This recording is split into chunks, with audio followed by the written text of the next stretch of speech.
Mellon Collie and the Infinite Sadness is the third album by American alternative rock band The Smashing Pumpkins, released October 24, 1995 on Virgin Records. Produced by frontman Billy Corgan with Flood and Alan Moulder, the 28-track album was released as a 2-disc CD and triple LP. The album features a wide array of styles, as well as greater musical input from bassist D'arcy Wretzky and second guitarist James Iha. Led by the single Bullet with Butterfly Wings, the record debuted at number 1 on the Billboard charts, the only such occurrence for the group. The album spawned 5 more singles: Euro 1979, Zero, Tonight, Tonight, the promotional Muzzle, and 33 Euro over the course of 1996, and has been certified diamond by the RIAA. Praised by critics for its ambition and scope, Mellon Collie and the Infinite Sadness earned the band 7 Grammy Award nominations in 1997, including Album of the Year and Record of the Year. Not only did they all become hits on both mainstream rock and modern rock stations, but Bullet with Butterfly Wings, 1979, Tonight, Tonight, and 33 also became the band's first top 40 hits, crossing over to pop radio stations. Recording and production: after the 13-month tour in support of the Smashing Pumpkins' second album Siamese Dream, Billy Corgan immediately began writing songs for the band's next record. From the outset, the band intended the new record to be a double album, partly inspired by the Beatles' White Album. Corgan said, "We almost had enough material to make Siamese Dream a double album. With this new album, I really liked the notion that we would create a wider scope in which to put other kinds of material we were writing." Corgan felt that the band's musical approach was running its course, and wanted the band to approach the album as if it were its last. Corgan described the album at the time to the music press as the wall for Generation X, a comparison with Pink Floyd's 1979 album, one of the highest-selling and best-known concept albums of all time.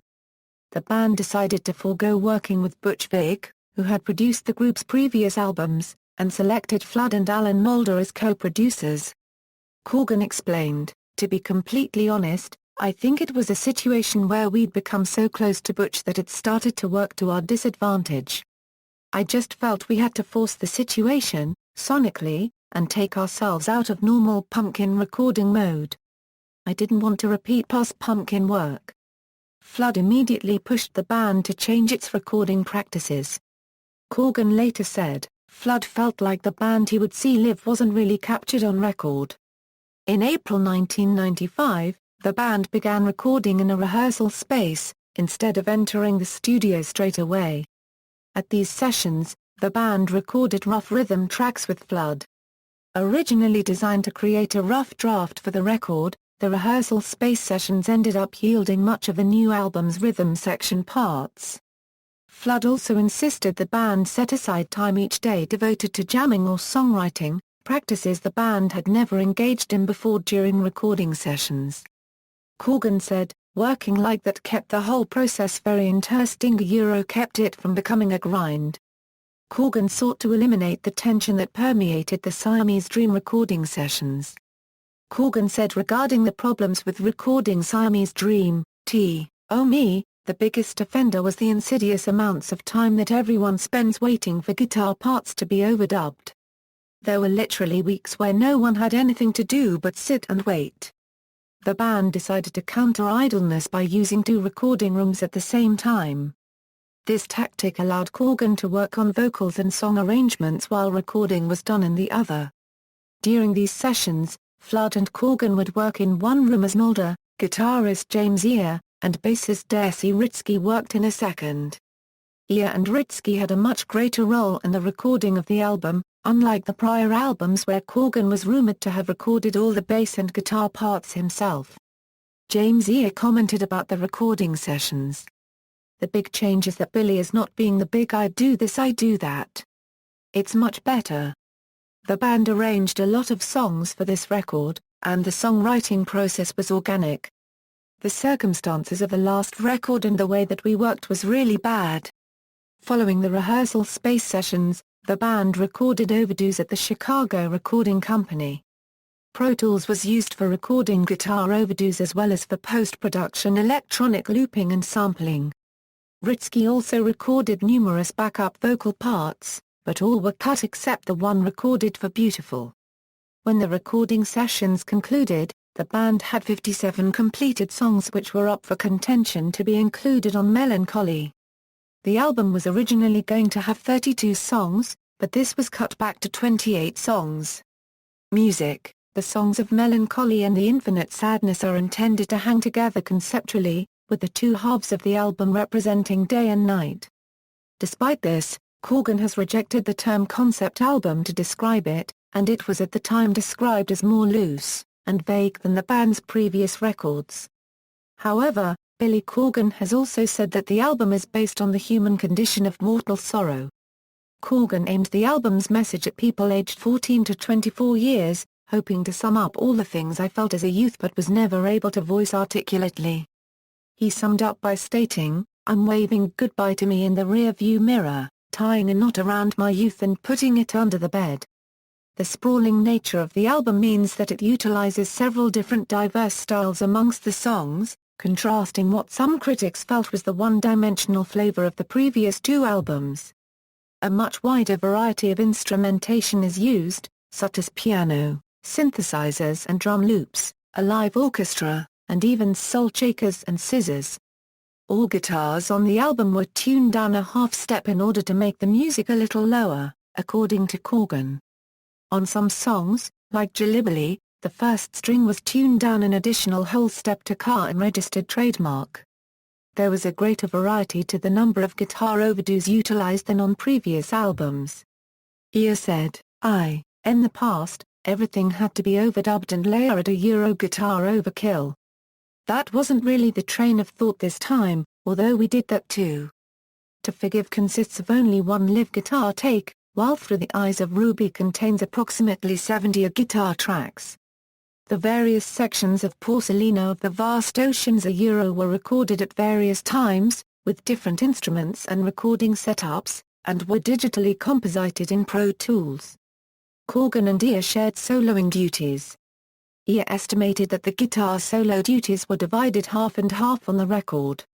Corgan has said that for the solo in Fuck You, I played until my fingers saw blood. You can't play a weak guitar solo in such a propulsive song. It's got to be attack style. He explains this method by saying, I put on the headphones and stand 1 foot away from the amp. I turn the amp up so loud that I literally have to play harder than the feedback, because if I stop playing even for an instant, the whole thing explodes. All but 2 songs on the album were written by Corgan. The closing track from the first disc, Take Me Down, was written and sung by Iha, while the album's final track, Farewell and Goodnight, features lead vocals by all 4 band members and, according to the BMI database, was written solely by Iha, despite being credited on the album liner notes as being written by both Iha and Corgan. Iha wrote additional songs during the making of the album, but they did not make the final cut. Corgan said in a 1995 Rolling Stone interview, "Here are some B-sides that James did that are really good. They just don't fit in the context of the album. And part of me feels bad. But over the 7 years we've been together, the least uptight part of the band has been the music." Release and reception: Mellon Collie and the Infinite Sadness was released on October 24, 1995. The night before, the band played a release party show at the Riviera Theatre in Chicago and took part in a live FM broadcast across the U.S. The following week, Mellon Collie debuted at #1 on the Billboard 200, an unusual feat for a double-disc album that cost over $20. The RIAA has certified the album as having sold 5 million copies in the United States. Originally 5,000 vinyl triple LP copies were pressed. These vinyl edition has 2 additional tracks which are not included in CD and cassette releases. Later repressing led up to 23,000 pressed but unnumbered copies. In 2012, a remastered 4XLP vinyl edition was repressed. Critical reception: the album received critical acclaim. Christopher John Farley of Time called the album the group's most ambitious and accomplished work yet. Farley wrote, "One gets the feeling that the band charged ahead on gut instincts. The sheer scope of the album didn't allow for second-guessing or contrivance. Times selected Mellon Collie and the Infinite Sadness as the best album of the year in its year-end Best of 1995 list. Entertainment Weekly gave the album an A rating. Reviewer David Brown praised the group's ambition and wrote, "Mellon Collie and the Infinite Sadness is more than just the work of a tortured, finicky pop obsessive." Corgan presents himself as one of the last true believers, someone for whom spewing out this much music results in some sort of high art for the ages. He doesn't seem concerned with persistent alternative rock questions of selling out, and good for him, he's aiming for something bigger and all-conquering. IGN gave the album a score of 9.5 out of 10 and said, as the band's magnum opus it single-handedly changed the face of alternative rock. That said, it's not just music, but a work of art. The Music Box gave it all 5 stars and said, "Indeed, for all its melodramatic self-indulgence, Mellon Collie and the Infinite Sadness is one of the best double albums of new material to be released by anyone in a long time." Rolling Stone gave the album 3 out of 5 stars. Reviewer Jim DeRogatis praised the album as one of the rare epic rock releases whose bulk is justified in the grooves. The writer stated that the album's main flaw was Corgan's lyrics, describing the songwriter as wallowing in his own misery and grousing about everyone and everything not meeting his expectations. DeRogatis contended that while Mellon Collie and the Infinite Sadness may even match the wall in its sonic accomplishments, Corgan's lyrics lacked in comparison. Mojo reviewer Ben Edmonds also praised the music while criticizing Corgan's lyrics. Edmonds wrote, "Corgan's lyrics appear to be the repository for the worst aspects of his most treasured influences. He writes with a heavy metal aptitude for wordplay and an inflated prog rock conviction of its worth, a deadening combination. But there's a sliver of distance in his rage-mongering now that comments as well as expresses." In his consumer guide, Robert Christgau picked out one song from the album, 1979, as a choice cut. Singles: the album spawned 5 singles. While Corgan considered Issuing Gallipoli as the album's first single, he told Chart it was passed over in favor of Bullet with Butterfly Wings, because Bullet's one of those songs where, you know, it's easy to sing along to and he affects a drawl ya got to seldom records. Bullet with Butterfly Wings was the Smashing Pumpkins' first single to reach the top 40 on the Billboard Hot 100, peaking at number 22. 1,979 Inches, the album's second single, charted at number 12, becoming the band's highest-charting American hit. The Zero single was released as an EP with 6 B-sides. All 3 of these singles were certified gold by the RIAA. Tonight, and 33, the album's final singles, reached number 36 and number 39 on the Billboard charts, respectively. While it was not commercially released as a single, the song Muzzle reached number 8 on the Modern Rock Tracks chart and number 10 on the Mainstream Rock Tracks chart. Accolades: Mellon Collie and the Infinite Sadness earned the Smashing Pumpkins nominations in 7 categories at the 1997 Grammy Awards, the second highest number of nominations that year. The group was nominated for Album of the Year, Record of the Year, Best Alternative Music Performance, Best Rock Performance by a Duo or Group with Vocal, Best Hard Rock Performance with Vocal, Best Pop Instrumental Performance, and Best Music Video, short form at the 1997 Grammy Awards. The band won a single award, for Best Hard Rock Performance with Vocal for Bullet with Butterfly Wings. It was the group's first. Mellon Collie and the Infinite Sadness also ranked at number 14 on the 1995 Village Voice Pazin Job Critics poll, and 487 on Rolling Stone's list of the 500 greatest albums of all time. Track listing: Mellon Collie and the Infinite Sadness was intended as a 2-record set. The CD and cassette versions of the album are divided into 2 discs, entitled Dawn to Dusk and Twilight to Starlight. The vinyl version, however, is divided into 3 records with 6 sides. The vinyl release also features 2 bonus songs, and a completely rearranged track order. In 2012 the album was remastered and re-released as a 6-disc edition, with 3 bonus discs of music and a DVD, and also on 4 vinyl LPs which contained the regular CD track order instead of the original LP order. All songs written by Billy Corgan, except where noted.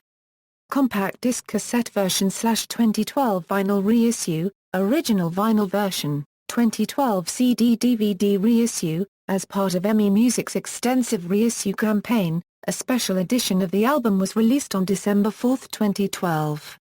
The 5 CD disc set consists of 64 bonus tracks of previously unreleased material, demos and alternate versions of Mellon Collie era songs including full versions of tracks notably featured as parts of the Pasticcio medley from the Zero EP as well as 6 new mixes of original album songs.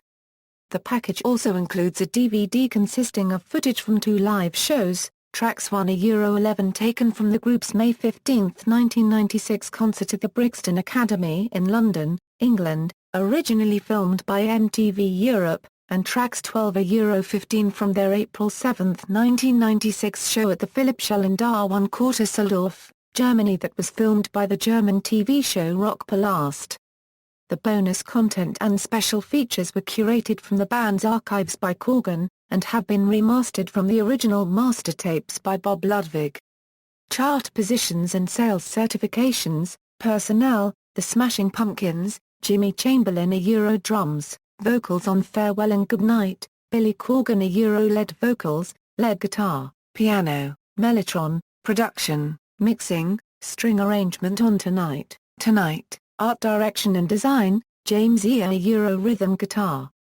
Backing vocals, mixing, and additional production on Take Me Down, and Farewell and Goodnight, D'arcy Wretzky bass guitar, vocals on Beautiful, and Farewell and Goodnight, additional musicians, Chicago Symphony Orchestra Orchestra in Tonight, Greg Lee's pedal and lap steel guitar on Take Me Down, technical staff, Roger Carpenter technical assistance, John Craig illustration, Flood production, mixer, Andrea Jacob photograph, Barry Goldberg additional vocal recording, mixing assistance, Adam Green technical assistance, Dave Chrysler string recording assistance, Tim Gutschlalge technical assistance, guitar Dave Mannett technical assistance, Jeff Molsky technical assistance, Alan Moulder production, mixer, Frank Olinsky art direction and design, Claudine Pontier recording assistance,